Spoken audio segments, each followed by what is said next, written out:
ఇంకా మీ క్లస్టర్‌లో మిగిలిపోయిన పనులు ఏముంటాయి? వాటి మీద ఏమైనా దృష్టి పెట్టున్నారా? పెట్టున్నాం సార్. ఇంకా మిగిలి ఉన్నాయి, చేస్తా ఉన్నారు. ఇంకా రోడ్లు, డ్రైనేజెస్ ఉన్నాయి.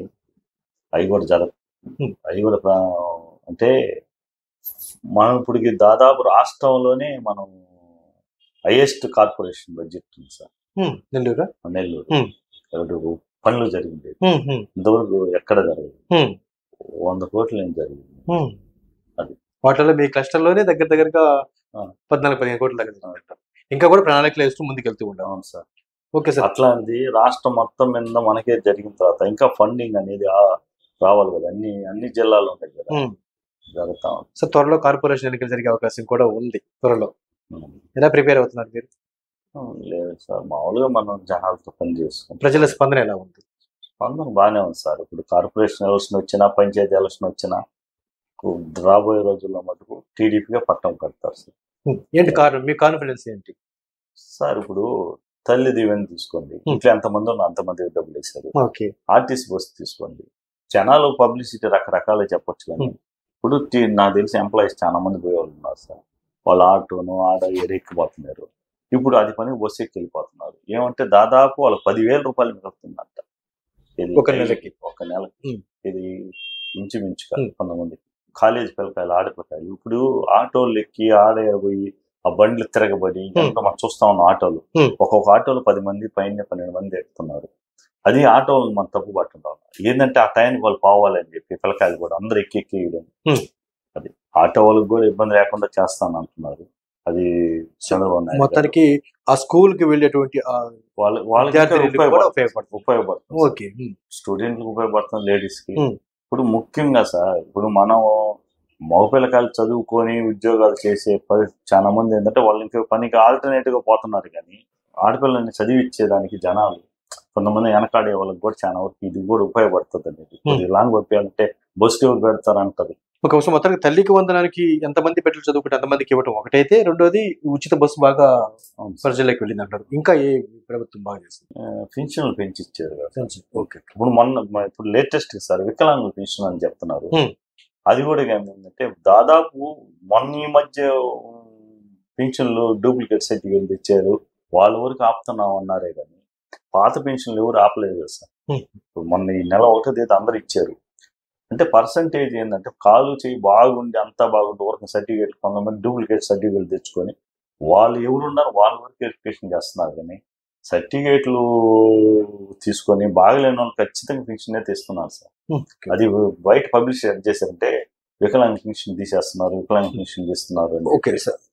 అది మాత్రం అపోహ అంతే. ఇప్పుడు ఆల్రెడీ ఇచ్చేసారు సార్, ఈ నెలలో ఇచ్చారు కదా, మొన్న ఇచ్చారు పెన్షన్ అందరికి ఇచ్చారు. అంటే పబ్లిసిటీ ఆ విధంగా చేస్తున్నారు సార్. ఎక్కడో 100లో 1 2 తప్పు చేసిన దానివల్ల పబ్లిసిటీ చేయడం 70 మంది తీసేస్తున్నారు, 50 మంది తీసేస్తున్నారు అని పబ్లిసిటీ ఆ విధంగా చేశారు. ఇప్పుడు అది లేదు కదా. ఇప్పుడు ఆ మాట్లాడటం లేదు.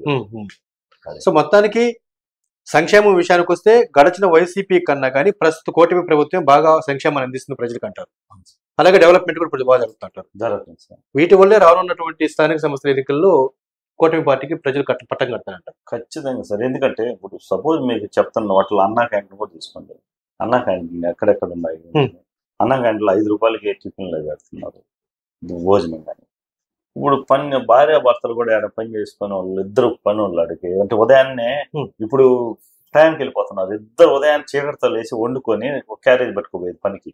ఇప్పుడు అట్లా పని కాడ వేరే అట్నుంచి పోయి తిన్నాము, మళ్ళీ పనికి వెళ్ళిపోతున్నారు. ఆ ఏరియాలో ఎక్కడ పని చేస్తున్నారో ఆడ బయలుదేరి పనులు కానీ ఏదైనా వాళ్ళు వెంటనే తినడం వెళ్తున్నారు. నేను మొన్న అన్నా క్యాంటీన్ కాడ మధ్యాహ్నం పోకపోయినా అప్పుడు చూస్తే వేరే వాళ్ళు ఇట్టే వచ్చినారు, భార్య భర్త. నాకు తెలిసి ఏమన్నా ఇటు వచ్చారు అన్న అంటే మామూలు వాళ్ళు రారు కదా బయలుదేరి పని చేసుకునే వాళ్ళు. అంటే లేదబ్బా ఉదయాన్నే లేక వండుకోలేక ఇద్దరం వచ్చి తినేసి వెళ్ళిపోతున్నాం అంటే వాళ్ళు కూడా ఆలోచనలో పడ్డున్నారు. ఏంటంటే 10 రూపాయలు లేకపోతే 20 రూపాయలు ఇంకొక 5 ఎక్స్ట్రా తీసుకుని తినేస్తే 20 రూపాయలకి ఇద్దరు తినేసి వెళ్ళిపోవచ్చు. సో మొత్తానికి సూపర్ 6 హామీలతో పాటు ఇంకా అనేక హామీలు మీ కూటమి ప్రభుత్వం ఈ 14 నెలల కాలంలో ఇచ్చింది అంటున్నారు. వ్యక్తిగతంగా మీకు వాటిలో మీకు నచ్చే సంక్షేమం ఏంటి? తల్లికి ఎందుకంటే ఒక్కొక్క ఇంట్లో పిల్లకాయలు డబ్బులు లేని చదివించుకోలేమనుకున్న వాళ్ళకి ఇది అవకాశం ఉంది. అంటే ఎంతమంది పిల్లకాయలు చదువుకుంటారు అంతమందికి అని. చదువు ఉంటే మనం కులం లేదు, డబ్బు ఉన్నాడా డబ్బు లేనాడు ఎవరైనా కానీ చదువు అనేది ఉంటేనే పైకి వస్తారు సార్. Okay okay. సో అది కాబట్టి ఉంటే మనం ఎవరి చేత సెల్యూట్ చేసుకోవచ్చు. చదువు ఓకే చదువు ఓకే. నా ఆలోచన కూడా చదివి ఎంతైనా డెవలప్ అవ్వచ్చు, ఏ ఉద్యోగం చేయొచ్చు, ఎవరి చేతైనా మనం సెల్యూట్ చేసుకోవచ్చు. అది ఒకటి. ఓకే. సో మొత్తానికి అంటే ప్రతి ఒక్క వ్యక్తి గౌరవాన్ని పెంచేది విద్య కాబట్టి ఆ విద్యకి సపోర్ట్ చేస్తూ కూటమి ప్రభుత్వం తీసుకున్న నిర్ణయం ఈ తల్లికి వందనం మీకు నచ్చిందంటారు వ్యక్తిగతంగా. ఓకే సార్, ఫైనల్ గా చెప్పండి రఘు గారు, కోటంరెడ్డి సోదరులకి ఎవరైనా హాని తలపెట్టాలి అని అనుకుంటే వారికి మీరు ఇచ్చే కౌంటర్ ఏంటి? ఇదేం లేదు సార్, కౌంటర్ ఒకటే మాట, ఎవరైనా కూడా మా లాంటి వాళ్ళని దాటుకొని అన్నోళ్ళ దగ్గరికి పోవాలంటే. ఎట్టి పరిస్థితుల్లో కోటంరెడ్డి సోదరులకి ఏమైనా హాని జరిగితే మీరైతే ఒప్పుకోరంటారు? ఎట్ట ఒప్పుకుంటారు సార్, ఊరు ఒప్పుకోరు సార్, ప్రజలే ఒప్పుకోరు సార్, కార్యకర్తలు కూడా తీసేస్తాం, ప్రజలే ఒప్పుకోరు. ప్రజల్లోకి అంటే ఏ ఊర్లైనా మీరు బయట జనాలను అడిగినా కూడా చాలా మంది అదే చెప్తున్నారు. మొన్న కూడా ఏరే వాళ్ళు లేదు, ఇంటర్వ్యూ చూశాను బయట స్పందన, మామూలు ఎప్పుడు కనిపించిన వాళ్ళు కూడా వీడియోల్లో కనిపిస్తున్నారు జనాలు. ఏంటంటే వాళ్ళ జనాల స్పందన, ఆయన ఎందుకు టార్గెట్ చేయడం అంటున్నారు. అది ఎట్ట ఎవరు చేస్తున్నారు, ఎవరు చేపిస్తున్నారు అనేది తెలియటం లేదు. పబ్లిసిటీ ఆ విధంగా చేస్తున్నారు. నిజమైన ప్రజానాయకుడిగా ఎదుగుతున్నటువంటి సేదరెడ్డి గారి పైన ఈ విధమైనటువంటి హత్యాయత్న ప్రయత్నం చేయటంతో వైసీపీ ప్రతిష్ట ఇంకా మసకబారింది అనుకోవచ్చా? ఖచ్చితంగా సార్. ఎందుకంటే వాళ్ళ చేతనైంది వాళ్ళు ధైర్యంగా నిలబడి పనిచేయాలి, కానీ ఈ విధంగా ఎవరో చేత ఏదో చేపిద్దామని అనుకోవడంలో మటుకు అది రాంగ్. మామూలుగా మీ నియోజకవర్గంలో ఆదాల ప్రభాకర్ రెడ్డి గారు మీకు అంటే వ్యతిరేకంగా ఉన్నారు, వైసీపీలో ఆయన నాయకుడిగా ఉన్నారు. ఏదైనా కౌంటర్ ఇవ్వాల్సి వస్తే ఆదాల ప్రభాకర్ రెడ్డి గారు ఇవ్వాలి, కానీ కాకాని గోవర్ధన్ గారు ఎందుకు మధ్యలోకి వస్తున్నారు సార్? ఈ మధ్య ఒక 70 రోజులు జైల్లో ఉండి వచ్చేదానికి మీడియా కనిపించేదాని కోసం రోజు ఏదో ఎవరో మీద ఉంటే మీడియాలో వస్తుంటాడు కదా.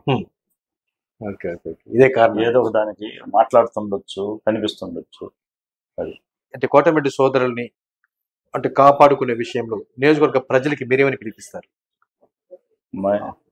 సార్, మంచి వ్యక్తిని ఊరు వదులుకోరు, కార్యకర్తల కన్నా ముందు జనాలు కూడా ప్రిపేర్లో ఉన్నారు. ముందు కార్యకర్తలు దాటే సిదరన్న గిరన్న కాడికి పోవాల్సిన వాళ్ళే, కానీ ఎవరైనా అంటే కార్యకర్తల కన్నా ముందు జనాలు కూడా ఉన్నారు సార్. ఆ విధంగా తయారైంది రోజులు నేర్చుకోరు. Okay okay. సో మొత్తానికి కోటమిరెడ్డి సోదరుల వైరు వర్గం వారు ఎన్ని ప్రయత్నాలు చేసినా సరే అవన్నీ వేస్ట్ అంటారు. అంతే. మొన్న సార్ ప్రెస్ మీట్ మామూలుగా పెడుతున్నారు అని తెలంగాణ జనాలు దాదాపు ఎవరికి వాళ్ళు ఆఫీస్ కానీ రోడ్డు కానీ పట్ల దాదాపు మామూలుగా ఏ దాని మీద దీని మీదే పెడుతున్నారు ప్రెస్ మీట్ అనగానే మా జనాలందరూ కూడా కార్యకర్తలు జనాలు కూడా బయట అందరూ వచ్చేసారు.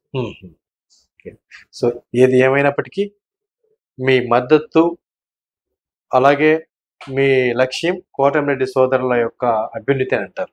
అంతే సార్. ఎందుకంటే 24 నుంచి 29కి ఏ విధంగా మనం ఎలక్షన్ పోవాలి, ఏ విధంగా మనం రేపు నెల్లూరు రోడ్ నియోజకవర్గంలో మొన్న 35,000 ఆగాం, ఈసారి వచ్చేదానికి 50,000 పై మాటగా పోవాలన్న ఆలోచనలో పనిచేస్తాం అందరూ. ఆ ప్లేస్ లో గిరిధర్ గారిని గెలిపించుకోవడం మీ లక్ష్యం?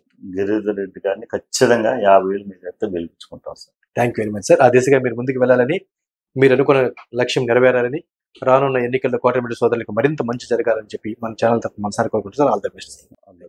Thank you sir.